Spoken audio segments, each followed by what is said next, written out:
તો આજે સાંજે ચૂંટણી પડઘમ શાંત થાય તે પહેલા કેન્દ્રીય પ્રધાન પિયુષ ગોયલે TV9 સાથે ખાસ વાતચીત કરી, જેમાં તેમણે દાવો કર્યો છે કે ભાજપ સ્પષ્ટ બહુમતીથી જીતશે, પરંતુ સરકાર એનડીએની બનાવવામાં આવશે। આ સાથે જ તેમણે દમણ અને દાદરા નગર હવેલી બેઠક પણ જીતવાનો દાવો વ્યક્ત કર્યો। પડઘમને શાંત થવામાં હવે ગણતરીના સમય બાકી છે, ત્યારે કેન્દ્रीय मंत्री पीयूष गोयल गुजरात की मुलाकाते છે। सीधा તેમની સાથે बात करिए। सर, जैसे कि आप सीए के साथ काफ़ी कनेक्ट हैं और बैलेंस शीट हमेशा बहुत मायने रखती है, तो क्या लग रहा है इस बार भाजपा की बैलेंस शीट को गुजरात और देश की जनता किस तरह से देख रही है, क्या परिणाम आएंगे? देश भर में जो लोकप्रियता आज प्रधानमंत्री मोदी जी की है, मुझे लगता है कि 2014 से भी अधिक बहुमत से इस बार भाजपा जीत के आएगी। और जो हमारी एक्सपेंडेड एनडीए, अभी एनडीए में कई नए घटक आ गए, नीतीश कुमार जी का आ गया, नॉर्थ ईस्ट की सब पार्टीज आ गई, दक्षिण में AIADMK और काफ़ी नई नई पार्टियां जुड़ी हैं। इन सबको देखते हुए मुझे तो 2/3 बहुमत बहुत स्पष्ट सामने दिखती है। लेकिन अगर जो पोल अभी आ रहे हैं, हालांकि पोल और रियलिटी में काफ़ी फ़र्क होता है, लेकिन अभी के जो पोल आ रहे हैं वो कहीं ना कहीं बीजेपी को 280 के आसपास दिखा रहे हैं। लग रहा है ये जो आंकड़ा है वो क्रॉस हो पाएगा? अभी तो कोई पोल आ नहीं रहे हैं, पहली बात।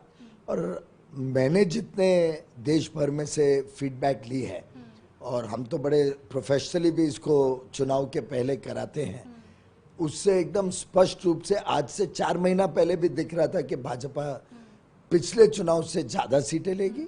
और जब एनडीए इतना बढ़ गया है तो उससे तो हमें हौसला और बढ़ा है कि 350 के ऊपर जाने की पूरी संभावना। मतलब इस बार भी गठबंधन नहीं करना पड़ेगा, पूर्ण बहुमत की सरकार भाजपा बनाएगी। हमारा पूर्ण बहुमत तो आना स्पष्ट है, लेकिन हम सरकार एनडीए की बनाएंगे, क्योंकि हम अपने मित्र पक्षों को अपने साथ रखते हैं, उनका सम्मान करते हैं।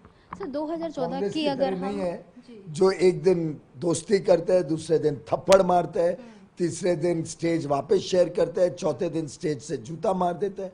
अब हमें तो समझ नहीं आ रहा है कि जब स्मृति ईरानी से डर के अमेठी से भागना पड़ गया और स्पष्ट हो गया कि अब तो हारने वाले हैं अमेठी, तो वायनाड जब गए तो वायनाड में तो उनके मित्र पक्ष एक प्रकार से, दूसरे इलाकों में इनके मित्र भी हैं कम्युनिस्ट, वहाँ उनके साथ दुश्मनी है।